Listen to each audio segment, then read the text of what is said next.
Scrappy sisters, and I am up with a Scrappy advent calendar tutorial for Jess, and today I am going to make one of these. So I don't know how well you'll be able to see it. The light is playing havoc for me today and I can't see the camera particularly well, but we are making a shadow box. This is a Christmas themed shadow box. So it's got a little Christmas tree, some presents. This one has a dog, some pictures, Christmas pictures hanging on the wall, a staircase, some tinsel, a little table with cookies on it that says, "For Santa we love you." So I'm going to make this. I am using, for those people playing along at home, one of these Home & Co brand 8x8 shadow boxes. These are actually from Kmart in Australia. I think they're $8, something like that. Maybe $10. They're not very expensive anyway. So I'm using one of those. I have pre-prepared quite a few bits. So I've already made my background. So I've used some pattern paper here that's got silver stripe on it, and it is 8x8. And then I've cut a piece of blue paper, a piece of black paper, and then a piece of white paper, and I've stuck all those together, and that will form my background. I have also pre-cut the things that don't require stamping. So I've got the Christmas tree, I've got the extra little leaves for my Christmas tree, I have got some tinsel, I have some presents for under the tree, I've got the staircase banister, I have got the star for the top of the tree, and the last thing I pre-cut was these teeny tiny little bows for the top of the presents. So I've pre-cut those. What I'm using is the Christmas staircase thinlits from Stamping Up, which coordinate with this stamp set, which is called Ready for Christmas. So I didn't use the staircase stamp, but I cut out the staircase using the thinlits. I used the Christmas tree thinlits, again not the stamp, and I used the thinlits to cut out the presents, but again I didn't stamp them. But I will be stamping these three Christmas pictures, I will be stamping the table, and I will be stamping the little cookies and that says, "For Santa we love you." And then this time around I thought I would change it up a bit and do a cat instead. I'm actually cheating a little bit because I'm thinking I'm going to give Jess the one that I already made as the practice, which is the dog one, because I have another friend who loves cats and I might give this to her for Christmas. But I don't know yet. I'm going to make it and see how it works. So I'm going to use this cat as the sort of main cat, and then this cat here will be in the photo frame. So you'll see what I mean, because I'm going to go and do it right now. So that's what I've got. I've got my thinlits here that I need to use to cut some things out, kind of just waiting off to the side for me. I've got some diamantes to cover the Christmas tree for the Christmas decorations. I've got my Wink of Stella pens. One of these is empty, don't remember which one's which I'll use. I need my tiny attacher to attach the tinsel, and I've got glue and all that, those bits and pieces. So I will put you on fast forward now and you will see this all come together in some sort of cohesiveness. And I'm going to do the stamping first because I need to let that dry before I colour. Yeah, so here we go. Okay, so first things first, as I said in my introduction, I am going to do the stamping part. So I'm just clearing off the workspace, putting all those bits back into the little tub that I had them in. I will use them very soon, but I just want to do the stamping because I want to give that a little bit of time to dry, as I mentioned, before I colour. So I'd kind of mounted all my stamps on my blocks, and I'm just using Stampin' Up! Basic black ink, but to be honest, any archival ink will do. So you could use Memento, you could use StazOn. The trick is it depends what kind of markers you're using. So if you're using an alcohol marker, you need to use, is it a water-based ink? I don't really understand. I'm not a very good stamper. But my motto is it kind of doesn't really matter so long as you let it dry enough. So I just use this archival ink from Stampin' Up. Sometimes I use my Memento ink as well, and then I just let it dry thoroughly before I colour. And I didn't have any bleeding with the markers that I was using, and I used the Stampin' Blends markers, which are water-based, and I also used some Tombow markers, which are also water-based. So I didn't use any alcohol markers this time around for my colouring. So I've done my stamping, I've put that up the top to dry. I'm just bringing my example one that I'd already done into sort of in front of the other frame so I could use it as a reference. And I'm going to kind of put the other elements together and then finish off with the colouring. So it is a bit of a long process. It probably took me about half an hour to put this whole thing together, and that was after pre-cutting everything that I had cut. Although having said that, the pre-cutting part is not particularly lengthy, but you know, that's okay. So I used my tiny attacher to staple this bit of what I'm calling tinsel. I suppose it's technically sold as ribbon, but it is very tinsel-like. And so I'm using the tiny attacher to attach that, and then I wrapped it around the banister as you would, I guess, some tinsel around a banister on a staircase. That was the look I was going for, and then stapled it at the other end. And now I am putting the boughs of the tree, or the branches of the tree, sticking those down. So you will notice that my tree base is a different colour than, I guess, the tree leaves or branches. That was deliberate. I wanted the contrast, and I like the way that it looks. So I have done that, and I'm just sticking those down. I just used 6 leaves. You could have used more and made it more kind of leafy, I guess, and a bit more three-dimensional. And that's the point, I suppose, of using the leaves on top of the tree, because it makes it more three-dimensional. It gives it a bit of interest, and that's what I was going for. Because this is going into a shadow box, there's obviously a lot of space. Yeah, and so I wanted them to be kind of sticking out a bit, add a bit of texture. So I've done that, and now I am sticking the little bows that I cut onto the presents, and I was just picking out 3 presents, and I wanted them to be different colours and different sizes.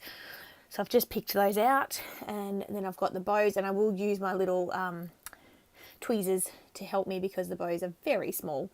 And I'll stick those on and put those to the side. I hope you're enjoying our Advent Calendar series so far. We're nearly at the end. I can't remember what day this is going to Jess. I think she's getting this on day 20. So correct me if I'm wrong in the comments. I'm sure you will, but I think it is day 20. And so, yeah, we're nearly at the end. I hope you've all enjoyed it. I have a confession. I am actually filming this on the, let me check the date, on the 16th of December. So there's nothing like leaving things to the last minute, given that she's got to open this on the 20th. But that's okay. I won't tell her if you don't. Actually, she already knows, because obviously I have to give her the present. I haven't given it to her yet. Yeah, so in amongst me rabbiting on, you will have seen that I've zoomed you in so you can watch my colouring. Not super interesting, I suppose, but I wanted you to be able to see the process, and I was quite far away before my other view. So I've zoomed in, and I'm just using, as I said, they're called Stampin' Write markers, but any markers will do for the colouring. These are water-based, I believe, not alcohol-based. And then I've also used some of the Tombow, they're called dual brush pens, that I brought because in the Stampin' Up range I didn't have enough kind of skin colour-y and like hair colour textures, so I bought a couple of those from Tombow, which to be honest was just from Officeworks because that's where I happened to be at the time in Australia. So yes, I'm just colouring in the picture frames, or the pictures. I'll colour in the frames in a minute, and then I need to colour in the cats and also the cookies. Yeah, just add a bit of interest to the page.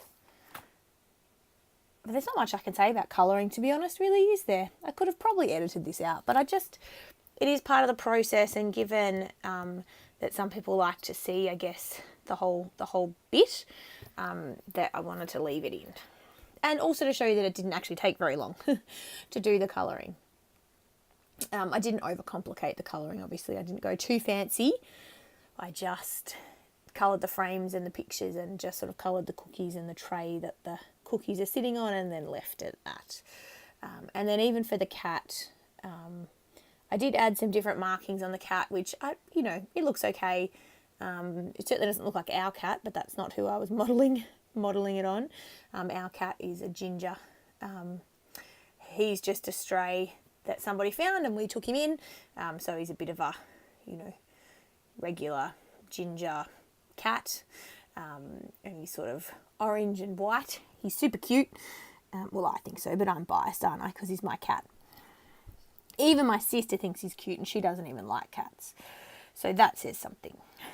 But yes, colouring the cat in, and I just did a bit of kind of, not really shading because they're two different colour markers, but I wanted some sort of lighter marking and some darker markings on the cat, so I did that. As I said, I think in my voiceover, I'm unsure which one I'm giving Jess, but more than likely she is going to get the dog one, because my friend who I would like to give one to as well as a Christmas present, she has cats, so I feel like the cat one is a bit more appropriate for her. And Jess doesn't really like animals at all, so it doesn't really matter if she has a cat or a dog. So yes, I think I will give her the dog, which I think is also super cute. So, you know, I think she wins either way, doesn't she? So I'm finishing colouring in this cat, and then I'm trying to make them both sort of look the same, because they are actually supposed to be the same cat. One is for a photo frame that goes on the wall, so they are actually supposed to be the same cat. So I do want to make them look as similar as I can, or at least so you can tell that they're supposed to be the same cat. And so just finishing off the colouring. Well, no, I'm not. I'm just starting the colouring of the second cat. This is the cat going in the frame. I didn't probably need to colour in as much of him as I did, but it doesn't matter. The downside with using this particular stamp set, as opposed to the dog that I used in the example, is that this cat stamp set doesn't have any framelets that go with it. So I have to actually fussy cut the cat out, which is a bit of a bummer, but, you know, she's super cute. So, you know, we'll just go with it. We'll go with it. It looks good. So yes, finished colouring the cat, and now I am going to zoom you back out in a minute. Oh no, sorry, I'm adding the pink nose and the pink ears, and then I've finished colouring the cat. Forgot about that part.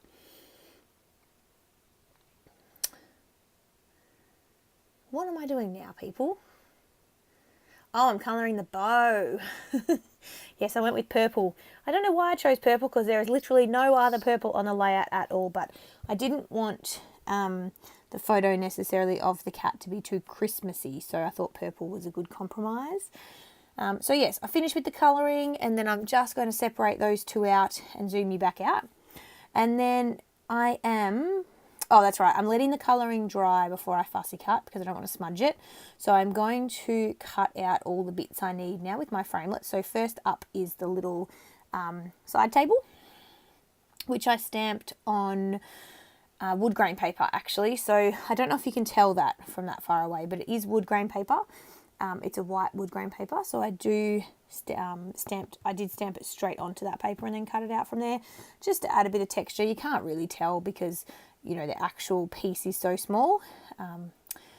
And now I'm just placing as many of the smaller bits on as I can, but the problem is when you put too many small framelets close together on the magnetic base plate, they kind of move around. I guess that's some form of physics for you. Magnets, I don't know, don't do science. I should ask my partner. He occasionally teaches science as well as music, so he knows a bit about science. But anyway, sometimes they move and it's annoying, so you can't fit them all on. So I'm just running those through and then I'm done. But I do need to fussy cut the cat out. So if I am not mistaken, that's what I do right now. And also, I don't make you watch this. So again, I know people like to see the process. However, fussy cutting takes a while. So I did edit that part out. So I fussy cut the cat, and then I'm going to use my little guillotine trimmer to create a photo of this second cat. And he is, or she actually, the cat I am modelling this on is a girl, is going to create a picture frame. So you can see there I've cut that, and then I'm going to mount that onto some black scrap that I've got there. Clearly I cut out 2018 from that. I think that might have been for my cover page of my 2018 Project Life album. So that's how long I've had that black scrap floating around for. And then I'll use the trimmer just to trim that down to create just a black border that mimics the frames of the other photos that I have, or the Christmas pictures that were stamped that I am going to hang on the wall of my picture that I'm putting together. So all of the little elements are done. Now I just need to stick everything down. So yeah, we're totally getting there. Again, I probably could have edited this bit out, but it is part of the process.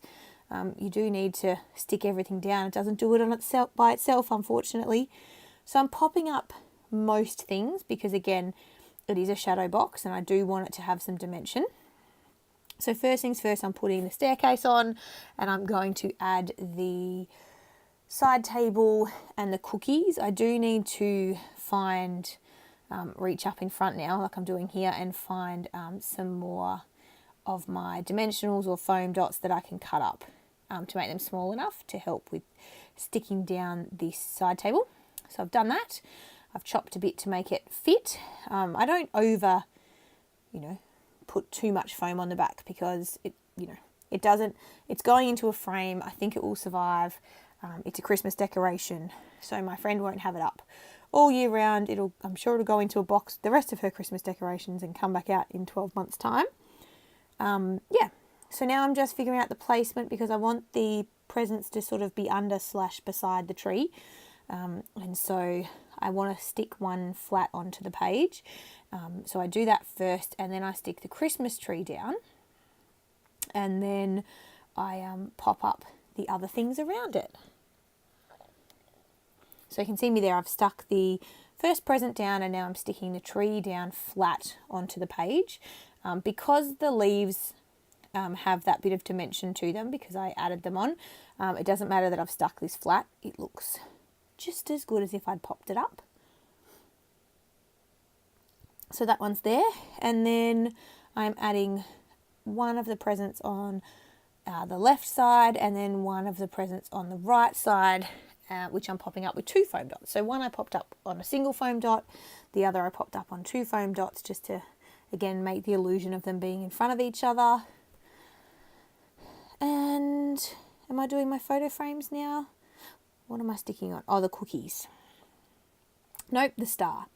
So I've stuck the star on top of the tree, and now I'm looking at how my photo frames are going to be placed on the wall, so to speak, the wall of my picture. They don't end up being quite that close together because I remembered that I wanted to hand draw in the kind of the nails and the string holding the photos up, just to, I don't know, add another little detail. So before I stick those down, I'm going to stick the cat down.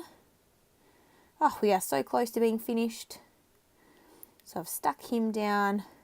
I really love how he turned out. He's so cute.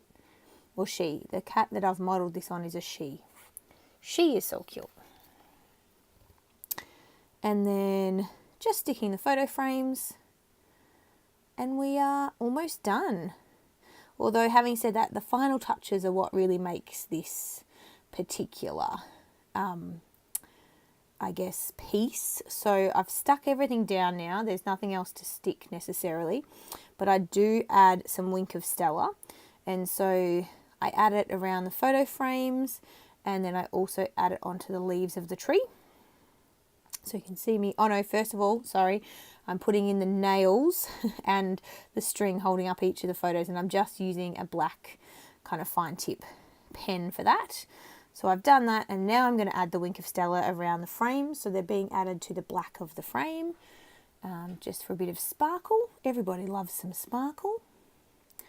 And then I'm also going to add it literally over the entire tree. So, you know, here I go. I am literally painting the entire tree with Wink of Stella. Any wonder I run out of my Wink of Stella because I add it to many things, particularly in card making.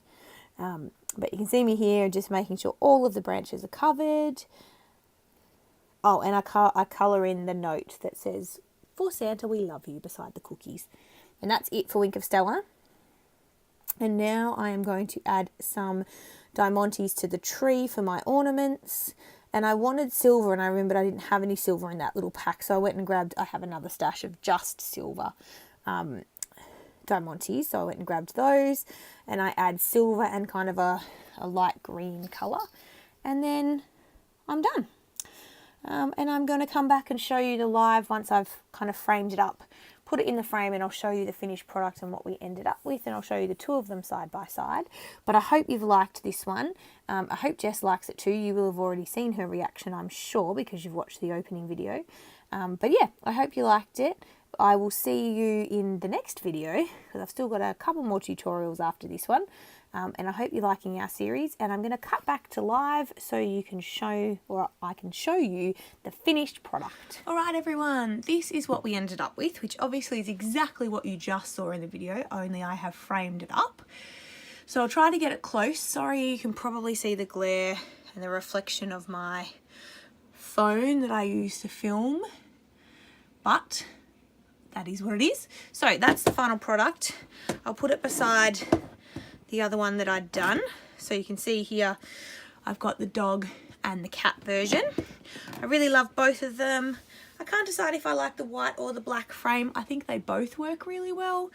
And you will have seen, I'm almost like 99.95% sure that Jess is actually going to get this one. So not technically the one I just made, but the one I'd already made. But that's okay, you still saw the process. It's exactly the same, just one has a cat and one has a dog. Yeah, so I think she's going to get this one. I did add, you can see here, I did add a little bit of texture paste and then some extra presents in the front here, which works really well, except the texture bled here. There's not a lot I can do about it, unfortunately, but I am a bit disappointed that that happened, but that's okay. These things happen. Don't dwell on it. Let it go, right? Let it go. So that is what I've ended up with. I hope you've enjoyed this tutorial, and we will see you in the next video. Bye, guys.